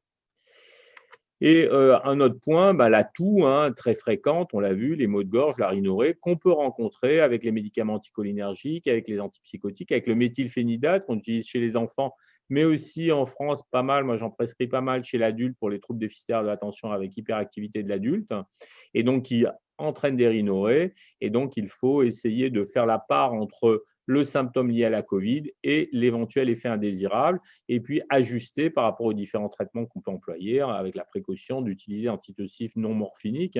Le risque de la codéine est bien connu en association aux psychotropes. Et puis, bien sûr, les risques de fausse route, en particulier chez la personne âgée, qui, comme on l'a dit tout à l'heure, sont les personnes les plus à risque de la Covid, des formes les plus graves de Covid. Enfin, diarrhée et nausées, vomissements, très fréquents aussi avec un certain nombre d'antidépresseurs qu'on emploie, en particulier les sérotoninergiques, avec d'autres antidépresseurs et d'autres psychotropes, comme par exemple les antipsychotiques, on rencontre plutôt des constipations.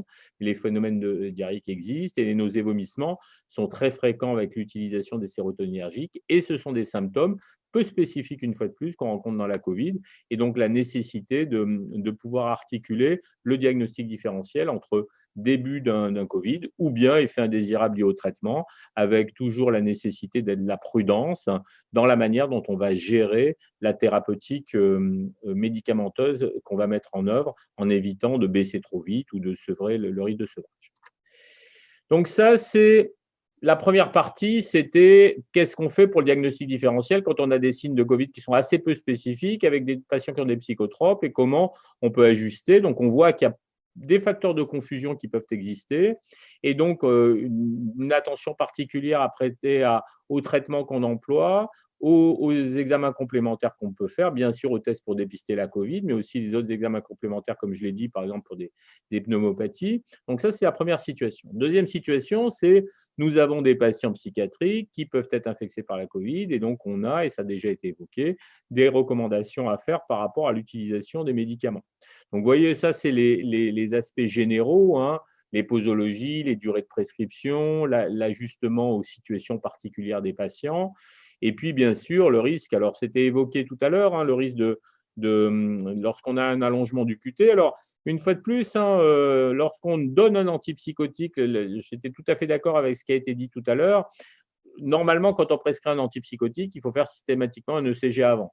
On a tendance à s'en exonérer, mais on sait que les antipsychotiques, mais aussi les antidépresseurs, entraînent des allongements du QT. Alors, il y a des gradations. Tous les antipsychotiques n'ont pas le même impact sur le QT. Et donc, en fait, il y a des antipsychotiques qu'on peut utiliser assez aisément, et d'autres qui ont vraiment des effets indésirables, enfin, dont ça fait partie des effets indésirables bien connus. Donc ça, c'est le premier élément. Et effectivement, il faut être attentif, donc faire une évaluation de l'ECG. Mais en fait, l'ECG, il faut le faire vraiment avant la mise en place de l'antipsychotique, Covid ou pas Covid. Donc, une fois de plus, je sais que ce n'est pas toujours fait. En France, c'est la même chose. Mais malgré tout, c'est un enjeu important.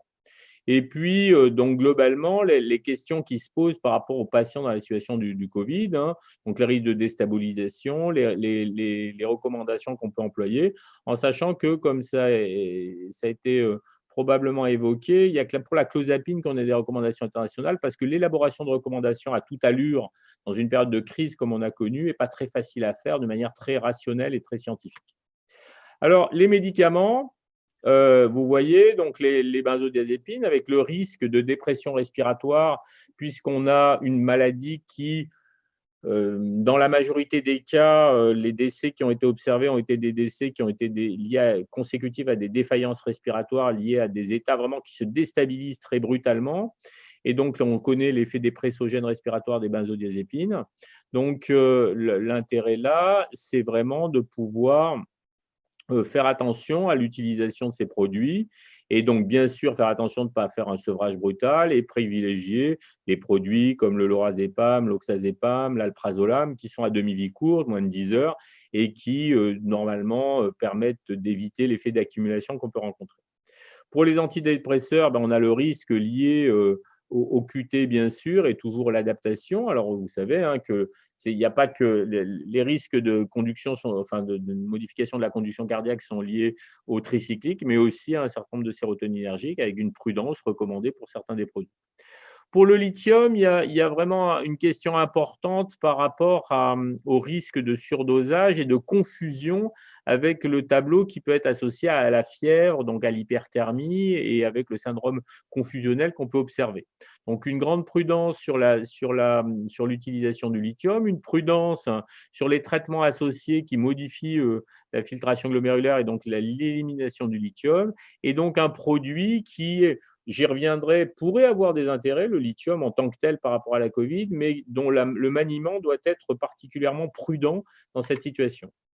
Pour les antipsychotiques, on a tous les risques classiques et surtout un risque important à avoir en tête, c'est quand même qu'on a des produits qui augmentent le risque de survenue de pneumopathie. Ça a été décrit et il faut être prudent, j'y reviendrai. C'est difficile de hiérarchiser, mais la clozapine, alors c'est pas forcément très utilisé, mais c'est un produit avec lequel il faut être extrêmement prudent, en particulier dans cette situation actuelle. Et avec un risque de pneumopathie qui est vraiment non négligeable, qu'il faut prendre en compte. Et puis le méthylphénidate, j'y reviens, avec toujours le risque qui est associé aux rhinorrhées, les douleurs pharyngolaryngées, la nécessité d'ajustement. Alors ça, c'est dans le deuxième article qu'on a publié, on a retrouvé quand même une littérature qui met en évidence, et c'est quand même important de l'avoir en tête, il y a des articles scientifiques qui mettent en évidence qu'il y a un intérêt de l'utilisation des benzodiazépines devant une dyspnée à forte composante anxieuse. C'est-à-dire qu'on sait que les benzodiazépines entraînent un risque de dépression respiratoire. Donc j'ai dit qu'il fallait être extrêmement prudent. Mais on sait aussi qu'il y a une forte composante anxieuse de la dyspnée, donc de l'hyperventilation inefficace, la dyspnée, et donc qui est donc augmentée par l'anxiété. Et donc, c'est un élément d'intérêt parce que il y a vraiment plusieurs publications qui montrent que quand on utilise spécifiquement des benzodiazépines, on peut avoir un gain sur l'amélioration de la dyspnée en dépit de l'effet, par ailleurs, dépresseur respiratoire. Donc, devant une dépression respiratoire avec une composante anxieuse importante, on peut envisager d'utiliser des benzodiazépines, toujours des benzodiazépines de demi-vie courte, à petite dose, mais ça peut avoir un effet favorable. C'est un élément important, une particularité. Et il y a eu au moins 2 papiers qui ont été publiés sur l'association aussi avec certains antidépresseurs sédatifs, comme par exemple la mirtazapine. Et il y avait des travaux qui ont été controversés justement avec des résultats contradictoires sur l'association de risque augmenté d'apnée du sommeil avec la mirtazapine, qui est très sédatif. Et ces travaux controversés font que même si on doit avoir une surveillance plus importante, premièrement, et même s'il faut être très prudent chez le sujet âgé, le risque d'apnée du sommeil a été réévalué et on peut quand même utiliser cette association benzodiazépine, antidépresseurs sédatifs dans un certain nombre de cas avec une surveillance importante, y compris dans ces situations de Covid. Pour les pneumopathies, comme je le disais, hein, les antipsychotiques ont vraiment un risque et c'est les patients sous. Alors, malheureusement, c'est les produits les plus employés. Peut-être qu'il y a un effet une relation de cause à effet par rapport à la fréquence de survenue, mais alloperidol, olanzapine, clozapine, risperidone, quetiapine. Et donc, ça, c'est important parce qu'on a des risques de pneumopathie plus importants, donc un risque accru chez les patients souffrant de Covid, donc une prudence et une surveillance.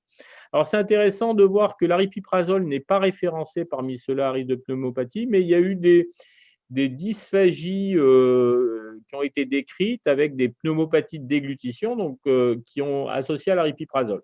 Ce n'est pas des cas très nombreux, mais donc ça veut dire qu'il faut une prudence. Donc, devant l'emploi des antipsychotiques, vraiment une grande surveillance sur le risque de pneumopathie. Et donc, il faut faire attention à ce risque respiratoire chez les patients, en particulier âgés. Alors, ça, c'est des éléments de la littérature qu'on retrouve il y a tout un tas d'hypothèses sur le fait, comme je l'ai dit tout à l'heure, que les patients ayant des troubles psychiatriques ont été assez peu atteints, et c'est une constatation qu'on fait dans de nombreux pays, par la Covid. Et donc, il y a plusieurs idées. Il y a une idée, alors, je ne vais pas rentrer dans les idées sur le tabagisme, il y a des idées aussi sur la notion d'inflammation. Les patients ayant un trouble psychiatrique, ayant souvent, dans à peu près 30% des cas, des inflammations de bas grade, ça modifierait la réponse à l'attaque par le virus et donc ça pourrait être un facteur de protection. Et puis, il y a eu des hypothèses sur l'effet de certains médicaments. Et donc, notamment la clomipramine, notamment aussi la chlorpromazine, et notamment aussi des anticholinergiques qui auraient un effet sur certains coronavirus qui ont été testés auparavant et avec une efficacité in vitro. Donc, c'est assez intéressant parce que, bon, il y a des hypothèses sur les les modalités d'action qui seraient peut-être liées à une modification de la capacité du virus par une modification, une action sur les récepteurs, le virus pénètre les cellules respiratoires. Donc, en fait, on n'a pas de données qui permettent de dire que ces médicaments-là ont un effet véritablement antiviral, mais in vitro, on retrouve des éléments autour de cela. Et puis, le chlorure de lithium aurait un effet également. Il y a eu des effets in vitro qui mettent en évidence des modifications également de la charge virale qui sont observées, et en particulier dans d'autres formes de coronavirus, notamment dans la bronchite infectieuse aviaire. Donc, intéressant parce que des psychotropes auraient peut-être cet effet antiviral. Alors, c'est bien connu sur d'autres médicaments, on l'a vu. Bon, difficile d'en tirer des conclusions, mais c'est une piste sur laquelle il y a de la littérature. Et dans le deuxième papier qui est en ligne, comme je le disais, vous pourrez trouver les références. Mélatonine et paroxétine auraient également, sur le virus de la grippe, une diminution de la charge virale. Et donc, il y a des travaux qui tendent à essayer de montrer un impact avec le coronavirus, mais on reste sur du in vitro. Et puis, un antipsychotique qui est en cours de développement, la sildenafiline, aurait un effet de ce même type. Donc, un truc assez particulier, peut-être les patients seraient protégés du coronavirus, enfin des infections graves à coronavirus par les traitements qu'ils reçoivent, pas savoir, hein, peut-être un jour le saurons-nous, mais c'est un élément tout à fait paradoxal. Alors, pour finir, la FPBN a mis sur son site un certain nombre de recommandations qui ne sont pas médicamenteuses, qui sont par rapport au sommeil, et donc des recommandations qui sont plutôt à diffuser, hein, sur l'horloge biologique, sur la manière dont on doit gérer ces rythmes, de façon à pouvoir les communiquer aux patients, parce que c'est un élément important, mais plutôt autour des problématiques liées au confinement.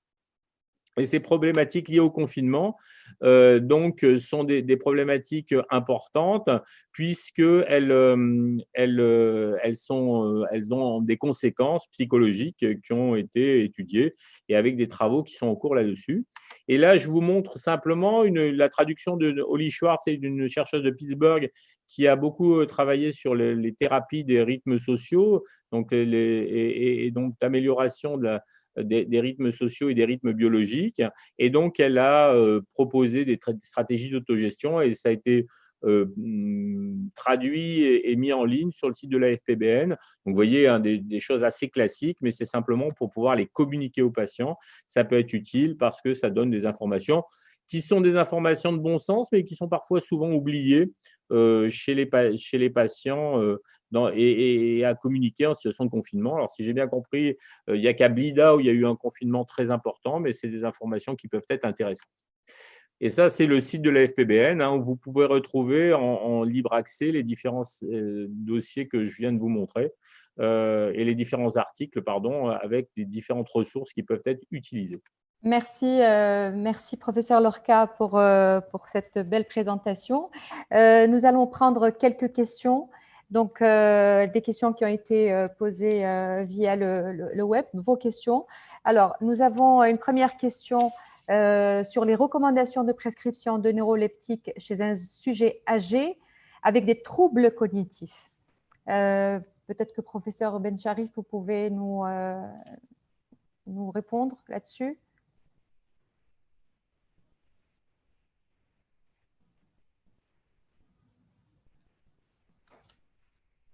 Professeur Bencharif? Alors, je disais, Oui.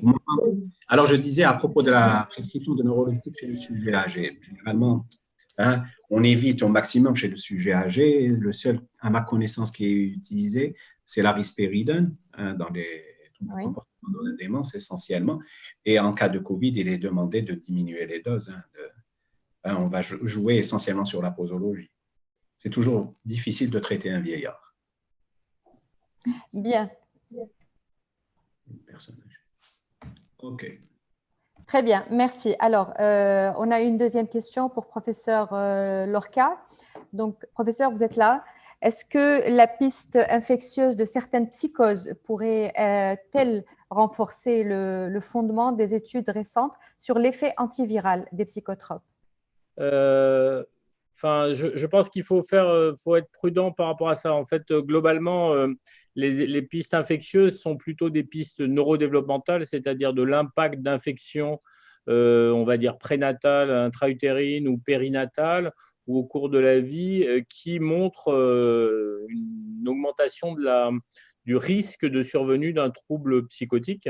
Donc, en fait, globalement, l'idée principale, c'est de dire que il y a un lien, mais là, l'effet antiviral des antipsychotiques, les antipsychotiques, comme on pourrait avoir un effet antiviral montré in vitro, mais pas forcément in vivo, donc on n'est vraiment pas sûr qu'il y ait une efficacité chez le sujet malade, premier élément. Et deuxième élément, les antipsychotiques ont également des effets anti-inflammatoires, etc. Donc, c'est difficile d'attribuer l'efficacité des antipsychotiques à cette action antivirale. Et donc, c'est un petit peu distinct. Bien, merci, je vous remercie. Nous avons également une question. Quelle est l'attitude du psychiatre? Comment considérez-vous ou êtes-vous devant un trouble du comportement chez un patient présentant une maladie d'Alzheimer associée à un Covid-19? Je prends la question ou... Oui, puisque vous êtes là, oui.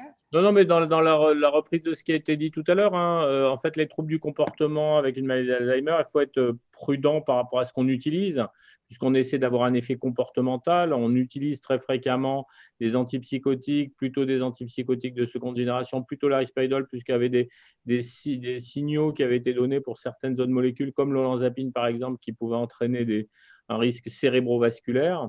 Donc, en fait, globalement, on reste sur l'idée qu'il faut utiliser plutôt ce type de molécules comme la risperidone à des petites doses. Et devant l'aspect Covid, globalement, le risque principal chez le sujet âgé, c'est plutôt le risque qui survienne d'un état infectieux respiratoire. Donc, c'est la surveillance respiratoire. Il faut faire attention chez le sujet âgé, c'est que malgré tout, on a beaucoup souvent, enfin très souvent en France en tout cas, d'associations de médicaments. Il faut faire très attention aux interactions médicamenteuses, particulièrement dans cette situation-là. Merci, professeur Lorca. Alors, j'ai aussi une autre question donc, adressée aux psychiatres adultes. Donc, comment éviter une rechute pour les patients dépressifs pendant le confinement? Donc, on peut aussi y rajouter les personnes souffrant de troubles anxieux également. Professeur Bencharif, vous pouvez peut-être nous dire un mot, nous répondre à cette question? Ce qu'on pourrait dire, pour éviter une rechute, c'est continuer la prise du traitement. Si la personne est sous traitement, si elle ne l'est pas, c'est la reprise du traitement. C'est très difficile quand on parle du confinement, c'est-à-dire que hein, pendant le confinement, c'est ça. Oui, Mais oui. c'est difficile parce que les gens ne peuvent pas se déplacer, comme comme il a été dit tout à l'heure, les communications en Algérie, c'est pas simple, hein, c'est pas facile, c'est pas tout le monde qui est doté de, c'est pas tous les services qui sont dotés de lignes directes pour accès, etc. Pour avoir des, donc je vois pas autre chose à dire. Très bien, merci beaucoup. Alors, j'ai une question pour professeur Ousdir. On me demande est-ce que ce confinement va nous développer une forme de trouble de l'attachement? Professeur Ousdir, vous êtes là? Je suis là. Alors, qu'est-ce que le confinement va pouvoir développer? Est-ce que le confinement va pouvoir développer une forme de trouble de l'attachement? Donc, les troubles de l'attachement, tout dépend, ça va dépendre de l'âge de l'enfant. Si l'enfant est très jeune et que les figures d'attachement vont présenter, c'est-à-dire si ses parents sont extrêmement anxieux, ne sont pas sécurisants, ne répondent pas à ses questions, ne lui expliquent pas ce qui se passe autour de lui, c'est ce genre de… Comment dire, c'est pas le confinement en lui-même qui va induire un problème d'attachement, parce que l'attachement, il va être régi dans l'interaction avec les figures d'attachement. C'est si les figures d'attachement sont anxieuses, sont déprimées, sont pas sécures, c'est ça qui va induire des problèmes d'attachement. Il ne s'agit pas de confinement, c'est les conséquences de confinement qui vont pouvoir donner des problèmes d'attachement. Je ne sais pas si j'ai bien compris la question. Exactement, exactement. J'ai une autre question aussi. Le confinement en lui-même, c'est la relation des figures d'attachement avec les bébés, avec les enfants, qui vont l'induire. C'est-à-dire, si les parents ne sont pas sécures, s'ils ne répondent pas aux questions des enfants, s'ils sont extrêmement anxieux, ça va pas sécuriser les enfants et ça va induire des troubles dans ce domaine-là. Merci. Alors, il y a aussi une question pour vous. Proposez-vous un traitement aux enfants vulnérables pour mieux accepter le confinement? Alors, oui, alors déjà, nous, en pédopsychiatrie, on va prescrire peu, mais pendant le confinement, pas du tout. En fait, les enfants vulnérables, il faut regarder la vulnérabilité de l'enfant et essayer de les aider dans leur vulnérabilité. Il n'y a pas de traitement médicamenteux, j'ai envie de dire. Après, il y a tout un accompagnement à leur proposer. Par exemple, les enfants c'est une guidance parentale que nous faisons avec les parents pour qu'ils puissent accompagner les enfants dans cette période-là. Par exemple, les enfants, un des enfants vulnérables, c'est les enfants avec des troubles du spectre de l'autisme. Et donc, on va coacher les parents pour qu'ils les accompagnent, pour qu'ils mettent en place des routines, pour qu'ils leur expliquent leur programme de la journée, pour qu'ils visualisent un peu ce qui se passe autour d'eux. Notre vulnérabilité, par exemple, c'est les enfants avec des troubles anxieux. On renforce ce qu'on a travaillé déjà avec eux dans les TCC, dans les psychothérapies qu'on a induit avec eux. Donc, bien sûr qu'il faut les suivre, mais par traitement, j'avais compris traitement médical, hein, donc pas spécialement un traitement médical pour accepter le confinement, mais un accompagnement des enfants et de leurs parents, en fait. Merci, professeur Ousdir. C'est la dernière question de ce webinaire. On me dit qu'on a un dépassement du timing. En tout cas, c'était fort intéressant, toutes ces belles communications et tout ce qui a été élucidé, que ce soit pour l'adulte ou pour l'enfant.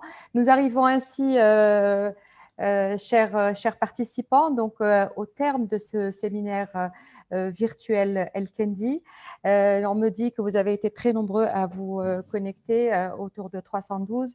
Je remercie, au nom d'El Kendi, je remercie, et en mon nom personnel, je remercie vivement nos experts, speakers, orateurs, pour ces brillantes communications, pour leurs recommandations également. Je tiens également, au nom de tous, de toute l'entreprise et au nom de toute personne, rendre un grand hommage aux professionnels de la santé, au corps médical qui ont fait face durant cette crise sanitaire à cette pandémie et qui ont, par leur implication et par leur façon de la gérer.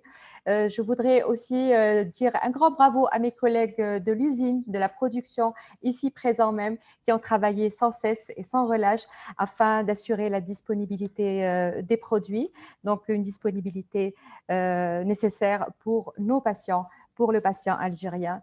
Voilà, il ne me reste plus qu'à vous dire Sahaf Torkom. Je souhaite vous revoir très bientôt dans nos prochains webinaires et à très bientôt. Merci, au revoir. Et restez chez vous. Hein. Bye.